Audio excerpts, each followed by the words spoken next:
हमारा first question है, हाल ही में ओंकोसेरसियोसिस को ख़त्म करने वाला पहला अफ्रीकी देश कौन सा है? हमारे ऑप्शन हैं ए दक्षिण अफ्रीका, बी तंजानिया, सी नाइजर या डी युगांडा। इसका हमारा ऑप्शन नंबर सी सही है, नाइजर। नाइजर अफ्रीकी महाद्वीप में आने वाला देश है और यह अफ्रीकी महाद्वीप का पहला देश बना है जिसने ओंकोसेरसियोसिस को खत्म किया है। दक्षिण अफ्रीका अफ्रीका महाद्वीप का सबसे ज्यादा आबादी वाला राज्य है।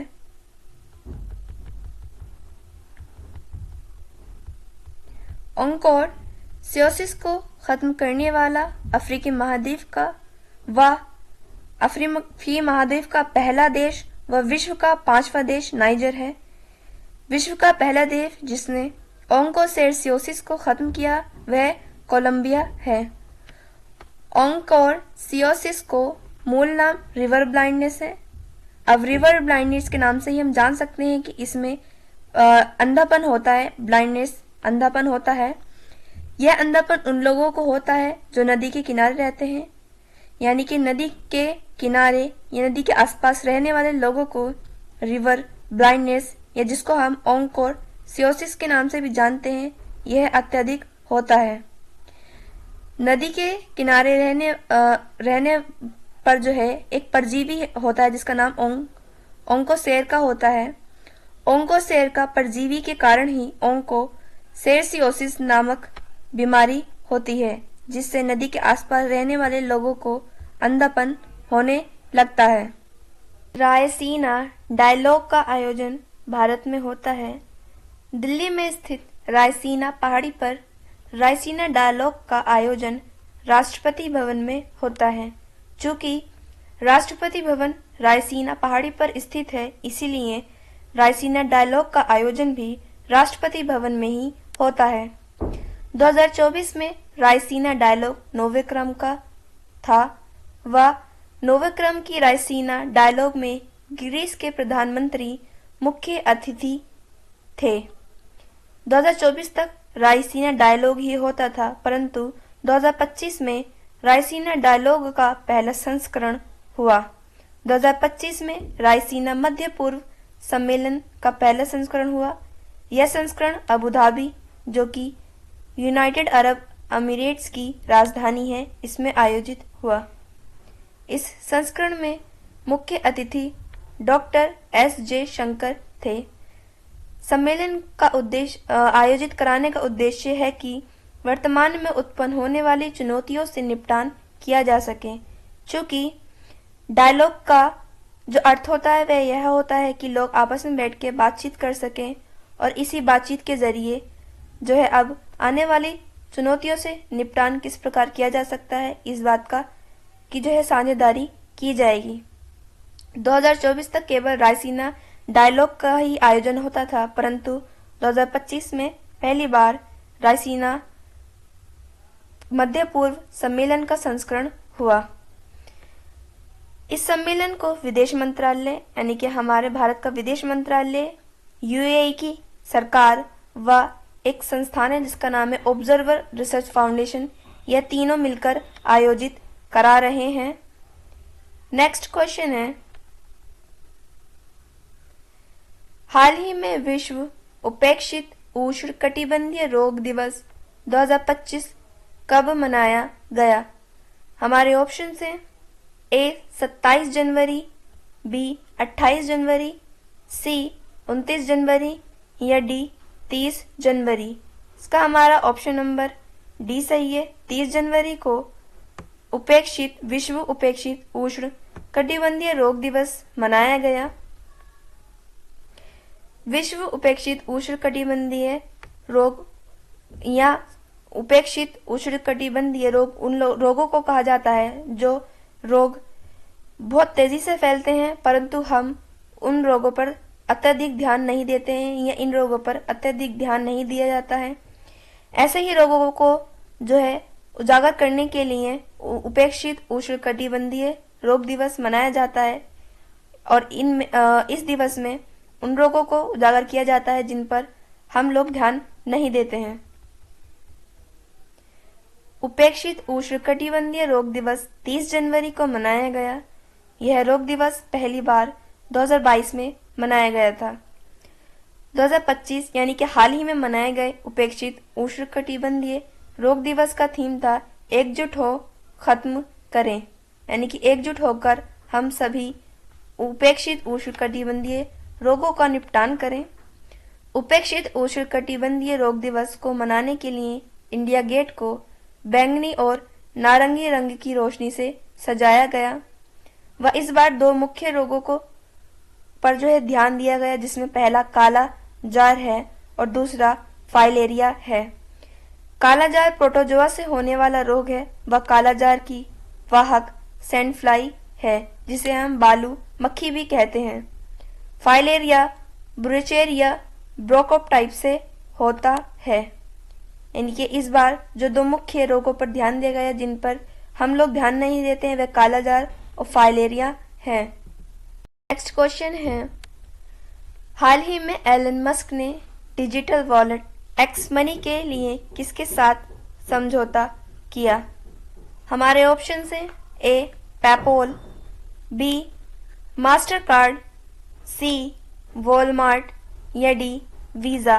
इसका हमारा ऑप्शन नंबर डी सही है, वीज़ा।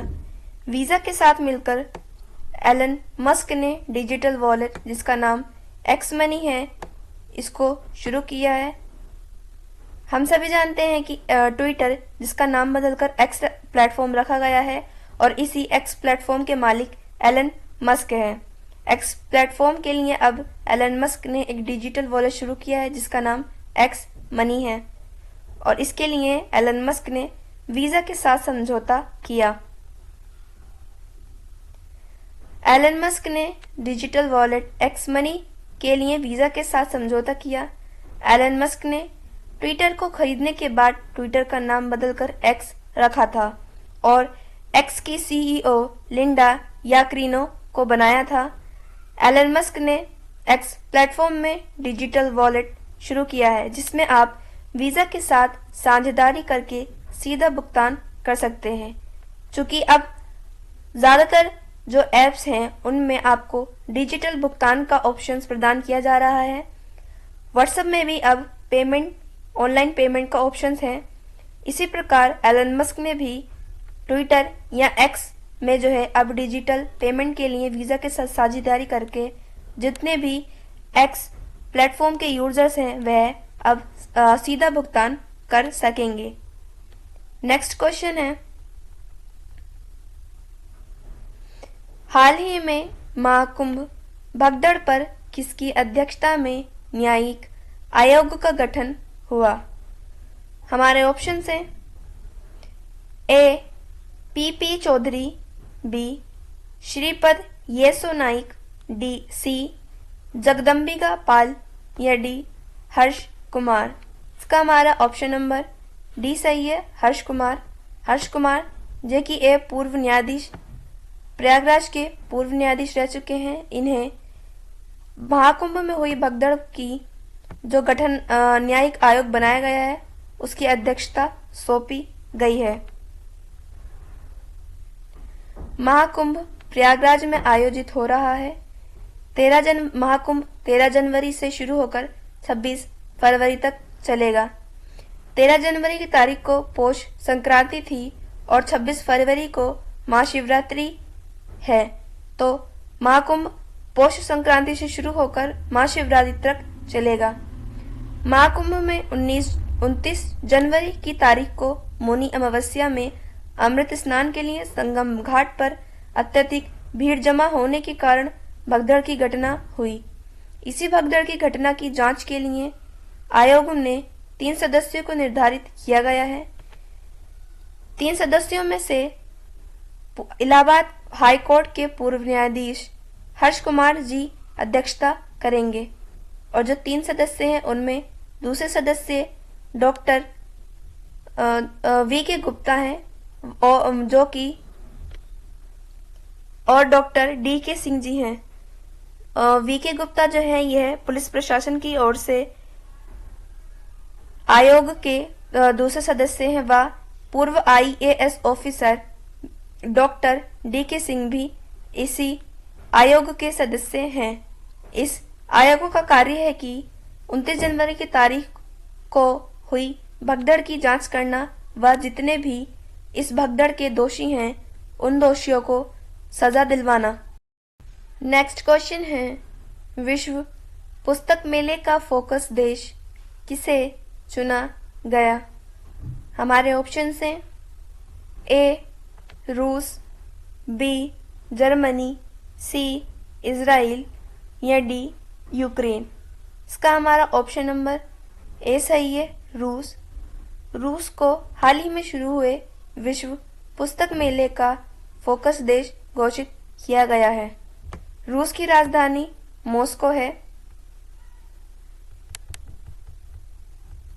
विश्व पुस्तक मेला नई दिल्ली में स्थित भारत मंडपम में आयोजित हो रहा है। भारत मंडपम में ही G20 का समिट भी आयोजित कराया गया था और अभी हाल ही में भारत मंडपम में ही विश्व पुस्तक मेला भी आयोजित हो रहा है। विश्व पुस्तक मेला 1 फरवरी से 9 फरवरी तक चलने वाला मेला है, यानी कि विश्व पुस्तक मेला 1 फरवरी से शुरू होगा व 9 फरवरी की तारीख तक खत्म होगा। विश्व पुस्तक मेला नेशनल बुक ट्रस्ट द्वारा आयोजित किया जा रहा है। इस बार के विश्व पुस्तक मेले का थीम है रिपब्लिक एट 75। वह विश्व पुस्तक मेले में जो फोकस देश है वह रूस है। विश्व पुस्तक मेले का उद्घाटन हमारे देश के राष्ट्रपति द्रौपदी मुर्मू द्वारा किया गया। नेक्स्ट क्वेश्चन है, आर्थिक सर्वेक्षण 2024-25 में वित्त वर्ष 2025 के लिए वास्तविक GDP का कितने प्रतिशत रहने का अनुमान लगाया गया? हमारे ऑप्शन हैं ए 6.2%, बी 6.4%, सी 6.6% या डी 6.8%। इसका हमारा ऑप्शन नंबर बी सही है, 6.4%। 6.4% का अनुमान लगाया गया है कि आने वाले यानी कि वित्त वर्ष 2025 में GDP की जो ग्रोथ होगी वह 6.4% होगी। आर्थिक सर्वेक्षण 2024-25 में वित्त वर्ष 2025 के लिए 6.4% का अनुमान लगाया गया है। आर्थिक सर्वे की शुरुआत 1950-51 में हुई। आर्थिक सर्वे और बजट पहले एक साथ पेश किए जाते थे, परंतु 1964 के बाद बजट से एक दिन पहले ही आर्थिक सर्वे को जारी किया जाता है। इकोनॉमिक सर्वे या आर्थिक सर्वेक्षण का निर्माण वित्त मंत्रालय कराता है व इसका निर्माण मुख्य आर्थिक सलाहकार द्वारा किया जाता है। वर्तमान में मुख्य आर्थिक सलाहकार डॉक्टर अनंत नागेश्वरन हैं और अभी आर्थिक सर्वेक्षण द्वारा वित्त वर्ष 2025 के लिए 6.4% का अनुमान की जो जारी किया गया है वह डॉक्टर अनंत नागेश्वरन की अध्यक्षता में जारी किया गया है। आर्थिक सर्वेक्षण ही महंगाई, बेरोजगारी, कृषि उद्योग व GDP जैसी वृद्धि दर का वास्तविक आंकड़ा जारी करता है। नेक्स्ट क्वेश्चन है, हाल ही में सुप्रीम कोर्ट ने किस अनुच्छेद के तहत सेवानिवृत्त न्यायाधीशों को तदर्थ न्यायाधीश नियुक्त करने की अनुमति दी है?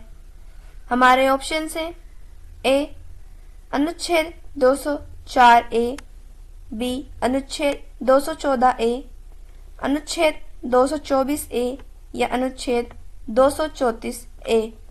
इसका हमारा ऑप्शन नंबर सी सही है। अनुच्छेद 224A के तहत सुप्रीम कोर्ट ने सेवानिवृत्त न्यायाधीशों को तदर्थ न्यायाधीश नियुक्त करने की अनुमति दी है।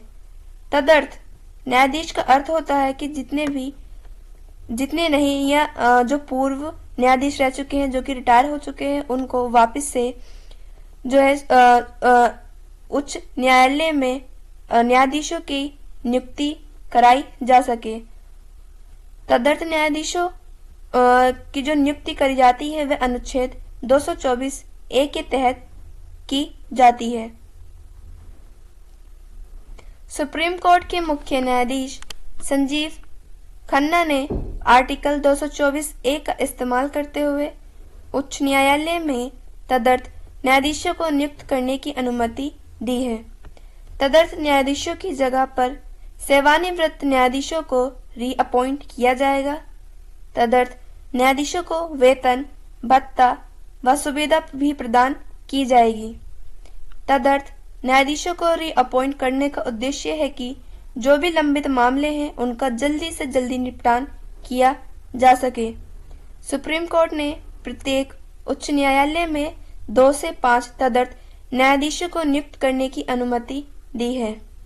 आर्टिकल 224 ए के तहत जस्टिस संजीव खन्ना ने सभी हाईकोर्टों में 2 से 5 तदर्थ न्यायाधीशों को नियुक्त करने की अनुमति दी है, यानी कि वे सभी न्यायाधीश जिन्हें रिटायरमेंट मिल चुका है, परंतु उनके बहुत सारे मामले ऐसे हैं जो आज तक लंबे चलते आ रहे हैं और इन्हीं लंबित मामलों को निपटाने के लिए न्यायाधीशों को जो है उच्च न्यायालय में नियुक्ति करने की अनुमति प्रदान की गई है। जैसे ही लंबित मामलों का जो आंकड़ा है वो कम किया जाएगा, यानी कि जल्दी से जल्दी जितने ज्यादा केसों का निपटान किया जाएगा, उसी प्रकार से इन तदर्थ न्यायाधीशों को वापस से रिटायरमेंट या इन्हें इनके पद से हटा दिया जाएगा। नेक्स्ट क्वेश्चन है, हाल ही में हाइड्रोजन परिवहन पाइप विकसित करने वाली पहली भारतीय कंपनी कौन सी है?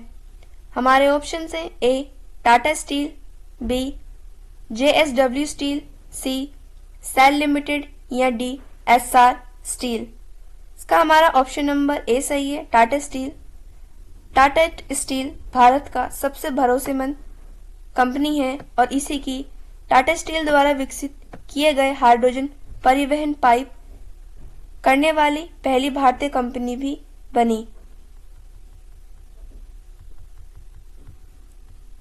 टाटा स्टील भारत की पहली कंपनी बन चुकी है जिसने हाइड्रोजन परिवहन पाइप विकसित करे। टाटा स्टील कंपनी द्वारा विकसित किए गए हाइड्रोजन परिवहन पाइप उच्च श्रेणी के पाइप हैं, यानी कि जो हाइड्रोजन का आवागमन किया जाएगा या हाइड्रोजन की जो सप्लाई की जाएगी, जिन पाइपों में की जाएगी वह पाइप बहुत उच्च श्रेणी के पाइप होते हैं, क्योंकि हाइड्रोजन गैस का दाब अत्यधिक होता है और इसी दाब को सहन करने के लिए हाइड्रोजन परिवहन पाइप में उच्च श्रेणी की पाइप इस्तेमाल किए जाते हैं। हाइड्रोजन परिवहन के लिए जो ग्रेड यूज की जाती है उसका नाम है APIX 65 या एपेक्स 65। इसी ग्रेड के पाइपों का इस्तेमाल जो है हाइड्रोजन परिवहन के लिए किया जाता है। उच्च ग्रेड के पाइप हाइड्रोजन गैस के उच्च दबाव को सहन करने की क्षमता रखते हैं।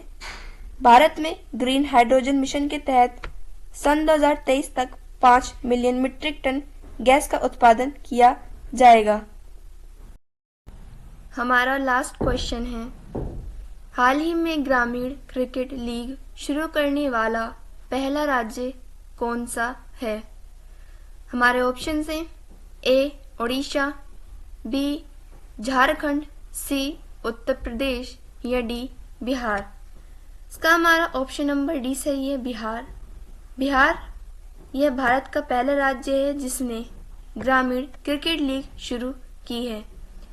बिहार द्वारा शुरू की गई ग्रामीण क्रिकेट लीग का उद्देश्य यह है कि जितने भी युवा लोग हैं, 13 से 23 वर्ष तक के युवा लोग हैं, वह उनके अंदर जो भी टैलेंट है उसको टैलेंट को निखारा जा सके, बाहर निकाला जा सके। ग्रामीण क्रिकेट लीग शुरू करने वाला पहला राज्य बिहार है।